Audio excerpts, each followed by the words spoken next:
What is failed man syndrome? Hit me with it. This is a phenomenon where men adopt trans identities to escape traditional masculine expectations. So, no, it's not. It does not exist. Failed man syndrome is not a clinical diagnosis. It is not in the DSM. It does not emerge from the literature. It was made up by online trolls. And it is both transphobic and misogynistic. Transphobic because the people who have invented it can't imagine that anyone actually is trans. Can't imagine that anyone sincerely identifies with a gender other than the one that they were assigned at birth. And misogynistic because they can only imagine a man wanting to be a woman if he had completely failed as a man.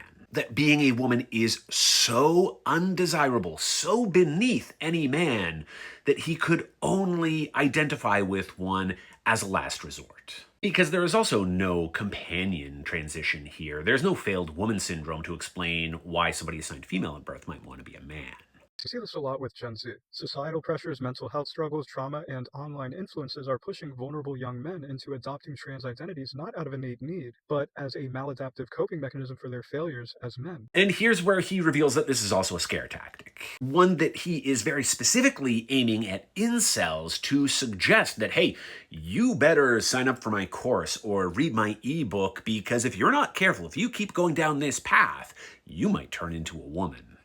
Young people especially are overwhelmingly influenced by social media to the point that it builds their entire perception of politics, relationships, and the world in general. One study interviewed parents with a child diagnosed with rapid onset gender dysphoria and found that two-thirds of those children first learned about gender dysphoria from social media or online forums. Which makes perfect sense because where do you expect kids to find this kind of information? People like you are keeping these conversations out of classrooms, keeping these books out of libraries. I could just as easily point out that you learned about this failed man syndrome from social media too, because you certainly didn't learn about it in a psychology classroom or a psychology journal, given that it doesn't actually exist. By adopting a feminine, submissive role, they no longer have to feel the overwhelming societal pressures that come with being a man in a society that has largely abandoned sympathy for men. And I hope to God that you are implicating yourself here because this is not an expression of sympathy for men. This is manipulative.